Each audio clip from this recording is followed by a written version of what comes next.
les chefs des églises de Terre Sainte ont accueilli le nouvel évêque copte Anba Antonios, nommé pasteur de Jérusalem et du Moyen-Orient suite à la mort de Anba Abraham. Les sœurs comboniennes ont célébré samedi 5 mars leurs 50 ans à Jérusalem. Rencontres, projets et amitiés nés de ce désir de venir en aide aux plus faibles et aux plus démunis.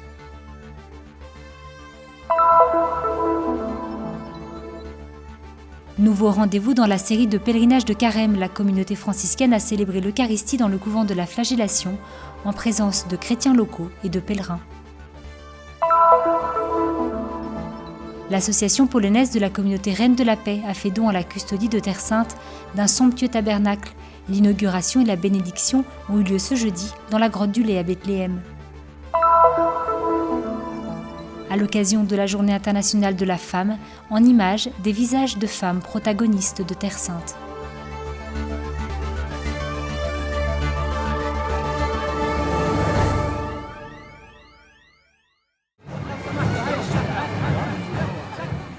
Une foule de fidèles, de scouts et des autorités religieuses sont venus rencontrer et accueillir ce samedi 5 mars, porte de Jaffa dans la vieille ville, Anba Antonios, le nouvel archevêque de l'église copte orthodoxe de Jérusalem et du Proche-Orient.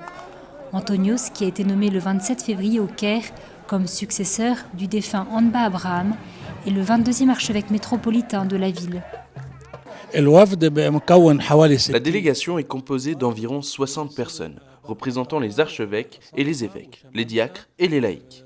Tous ont souligné dans leur discours que Anba Antonios assurerait la continuité du chemin parcouru par ses deux grands prédécesseurs, Anba Kyrillos et Anba Abraham. C'est aussi le conseil que je lui donne. Continuez sur leur chemin, car tous deux ont été de grands hommes pour l'Église. Tous ont accompagné le nouvel évêque à travers le souk de la vieille ville de Jérusalem en direction du Saint-Sépulcre. Arrivé dans l'atrium, Anba Antonios se mit à genoux et embrassa la pierre de l'onction où, selon la tradition, le corps de Jésus a été préparé avant d'être enseveli. Peu après être entré dans le Saint-Sépulcre, il s'est rendu dans la partie copte de l'église avant de prendre une photo souvenir avec la délégation égyptienne. Je suis très heureux d'être ici en Terre Sainte et d'assister à la nomination d'une personne que je considère comme un père et un frère bien-aimé, puisque nous sommes du même monastère. Je suis très heureux pour lui et je lui souhaite bonne chance. Sa charge est sans nul doute très importante et je lui souhaite toute la sagesse nécessaire pour embrasser les frères des autres églises et apporter la sagesse, la paix et l'amour vrai.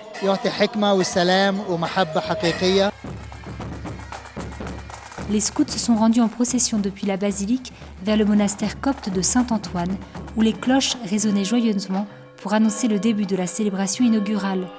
La délégation égyptienne a apporté la bulle de la nomination officielle par le pape Tawadros, qui a été lu en public. Puis Anba Antonios est monté sur le trône du nouvel évêque de l'église copte orthodoxe de Jérusalem. La première qualité est l'humilité. L'humilité est très importante. Vous pouvez lire sur son visage qu'il s'agit d'un homme de foi, et c'est ce dont nous avons besoin. Nous sommes reconnaissants à Dieu pour le don de ce nouvel évêque et nous remercions le Seigneur pour cette belle fête. Dans la cour du monastère, les fidèles ont adressé leurs vœux au nouvel évêque pour sa nouvelle mission, afin qu'il soit un digne héritier de son prédécesseur et qu'il accompagne ses fidèles dans leur chemin de foi.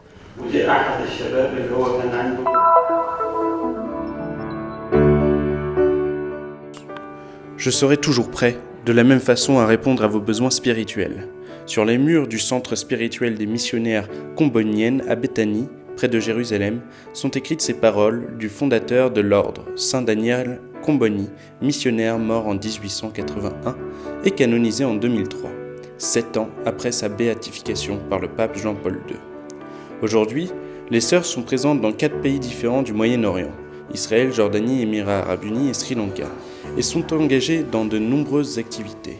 Elles ont célébré ce samedi 5 mars 2016 les 50 ans de leur présence dans la ville sainte. 50 ans où elles ont évolué, toujours guidées par les besoins des plus pauvres et des plus nécessiteux. La prima cosa è tenere gli occhi fissi in Gesù, per cui questo era il posto ideale. La première chose est de garder les yeux fixés sur Jésus. C'est de là avant toute chose que vient tout le reste. C'est de là qu'est né le service que nous rendons aux pauvres depuis 50 ans. 50 ans de service se sont écoulés. De service auprès des Bédouins, des femmes réfugiées à Tel Aviv, des réfugiés, des prisonniers ou encore dans ce foyer où nous accueillons des enfants palestiniens, tous des pauvres et des défavorisés. Persone povere e underprivileged. Un foyer à Béthanie, une communauté à Amman pour étudier l'arabe et offrir une assistance aux réfugiés, une au sud de la Jordanie liée à un hôpital, ou encore une école à Dubaï, une maison parmi les plantations de thé au Ain, au Sri Lanka, etc. Le charisme combonien rayonne et œuvre dans de nombreux domaines. De l'éducation aux soins de la santé, en passant par la catéchèse, l'assistance et l'accueil. Tout cela dans le sillage de la volonté exprimée par Comboni d'être une terre de rencontre pour tous. Je suis médecin neurologue et je collabore avec l'association médicale israélienne Médecins pour les droits de l'homme, avec laquelle nous avons le projet de la clinique mobile. Je viens une fois par mois et les sœurs aussi viennent me donner un coup de main avec des traductions, l'infirmerie, etc. Elles viennent toutes les semaines et c'est ainsi que j'ai pu les connaître et je les aime beaucoup. Je suis une enseignante dans ce jardin d'enfants depuis 23 ans. Pour moi, ce foyer est ma deuxième maison et je ne peux pas vivre sans les religieuses comboniennes. Elles sont ma famille et ma vie. Je les aime vraiment beaucoup.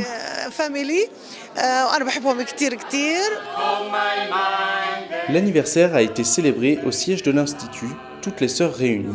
Un documentaire vidéo sur les 50 ans de l'histoire des Comboniennes à Jérusalem a d'abord été projeté.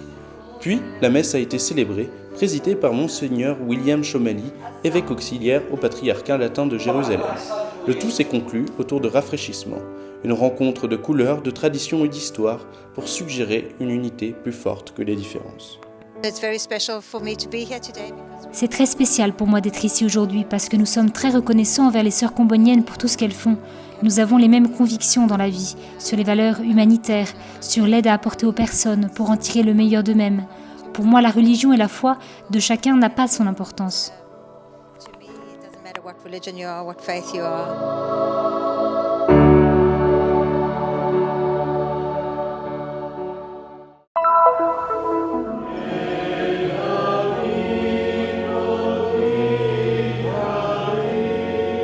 La chapelle du couvent de la Flagellation était devenue trop étroite face à l'affluence des fidèles.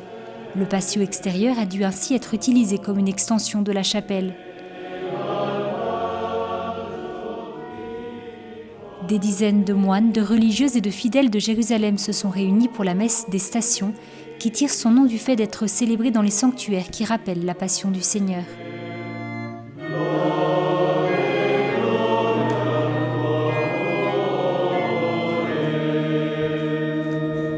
Au cours de la célébration, a également été récitée la prière traditionnelle des vêpres. Dans son homélie, le père Frédéric Mans du Studium Biblicum Franciscanum a expliqué comment aujourd'hui ce sont les péchés de l'humanité qui flagellent Jésus. Il est revenu également sur les souffrances du Christ comme expression de l'amour de Dieu. La miséricorde de Dieu se manifeste d'une manière spéciale dans la croix et la résurrection de Jésus. Le couvent de la Flagellation fait mémoire des moments douloureux de la vie de Jésus, lorsqu'il fut humilié, flagellé avec des instruments de torture et condamné à mort par le peuple qui préféra la libération de Barabbas. La Pasión de nuestro Señor Jesucristo es la obra. La passion de notre Seigneur est l'œuvre la plus admirable de notre Dieu, car c'est par elle que nous pouvons être réconciliés avec lui. Et Jésus, Fils de Dieu, innocent comme il était, sans cesser d'être Dieu, a pris la condition humaine. Comme le dit saint Paul, pour notre rédemption, il s'est fait en tout semblable à nous, hormis le péché. L'esprit humain, le cœur humain, ne pourra jamais comprendre le tourment et la souffrance que notre Seigneur a enduré pour notre rédemption, pour notre salut. Todos los sufrimientos que nuestro Señor tuvo que soportar por nuestra redención, nuestra salvación. La messe des Stations constitue une tradition des plus enracinées, honorée par les franciscains pendant le carême. Elle représente un moyen de se préparer spirituellement à la Semaine Sainte et est aussi l'occasion de maintenir plus vive encore la spiritualité des sanctuaires.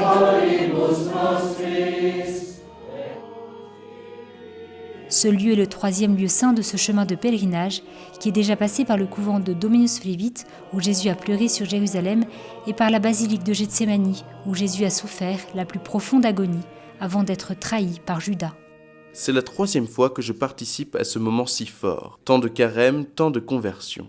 C'est un moment très important d'unité pour l'Église, pour les fidèles et pour nos prêtres. En cette période très spéciale de prière et de conversion, l'occasion de faire retour sur nous-mêmes et de chercher Dieu qui se rend si proche de nous.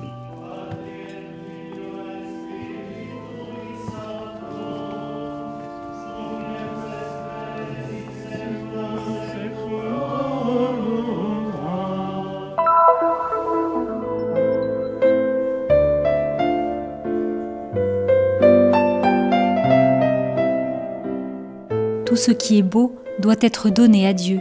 Des mots simples et essentiels prononcés ce jeudi 3 mars au sanctuaire de la Grotte du Lait à Bethléem. À l'intérieur de la chapelle de l'adoration eucharistique, la Sainte Messe a été célébrée présidée par le père Dobromir Jastal et a été inauguré et béni un nouveau tabernacle somptueux offert par la communauté polonaise Reine de la Paix à la custodie de Terre Sainte.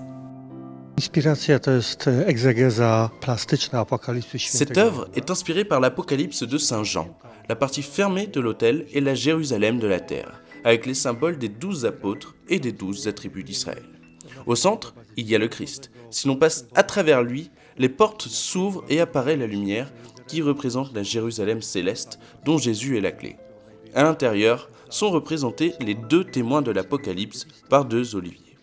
De ces arbres poussent de nombreuses branches qui s'entremêlent pour suggérer comment d'un unique tronc peuvent naître de nombreuses différentes professions chrétiennes. Questo altare è stato concepito e fatto proprio per Gerusalemme e in un primo momento è stato messo alla 4ª stazione. Cet autel a été conçu pour Jérusalem. Au début, il avait été placé dans la 4e station, mais il était difficile d'y organiser l'adoration eucharistique. Ensuite, cette association a décidé de faire don de cet autel à une institution qui avait l'adoration eucharistique.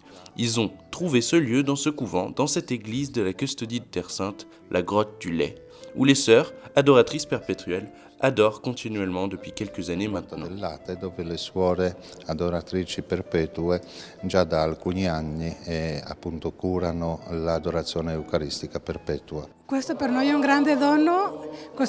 C'est pour nous un grand cadeau, un tabernacle si grand et si beau offert à la custodie. Il nous est maintenant donné à nous parce que nous prions jour et nuit pour le monde entier. Et en ces temps, nous prions plus encore pour la paix.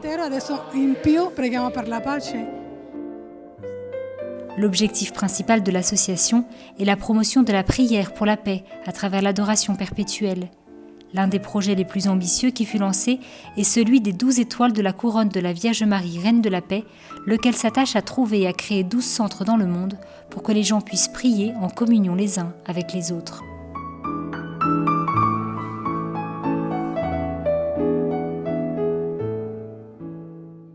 The real source of peace is Jesus. What we need is to have a peace from... La vraie source de paix est Jésus. Ce dont nous avons besoin est d'avoir sa paix dans nos cœurs. Si nous avons la paix dans nos cœurs, nous l'aurons aussi parmi les nations, dans nos familles et autour de nous.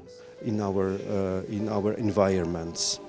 This gift is for this place. Ce cadeau arrive à point nommé en ce lieu, la grotte du lait, là où les gens qui viennent peuvent se tenir en face de Jésus, source de paix, recevoir la grâce de la paix dans leur cœur et la porter au monde entier. Grace of peace in their hearts and brought it all over the world.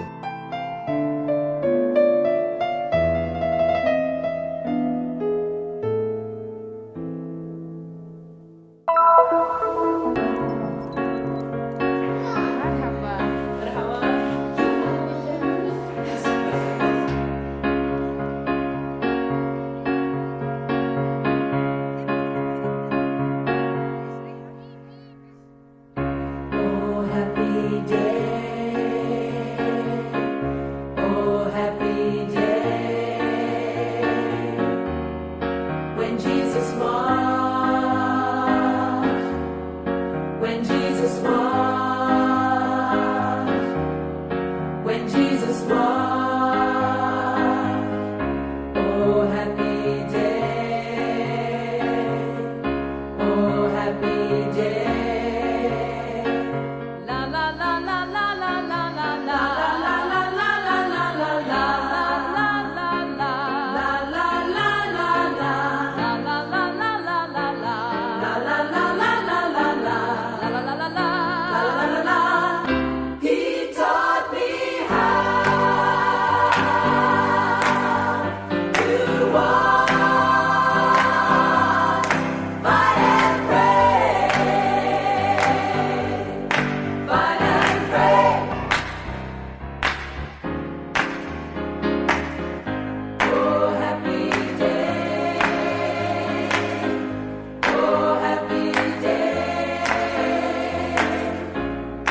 when Jesus walked,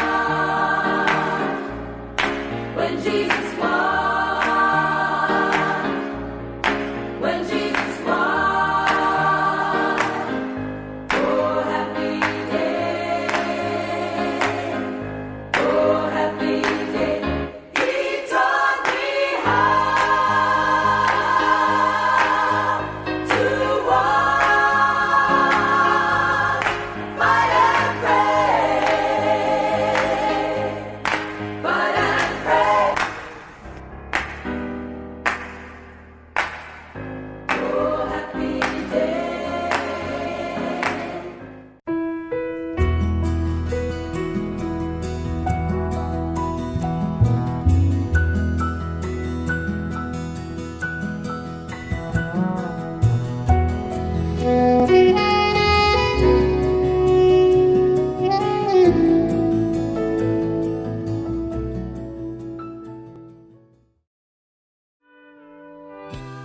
Le Terra Santa News est une production du Christian Media Center situé à Jérusalem, en Terre Sainte. Pour plus d'informations à propos du Terra Santa News et du Christian Media Center, vous pouvez consulter notre site web en bas de cet écran. Vous serez également en mesure de souscrire à notre newsletter, d'apprécier des vidéos en direct de la Terre Sainte, ainsi que de visiter nos pages Facebook et YouTube et nous suivre sur Twitter. Venez visiter le site du Terra Santa News.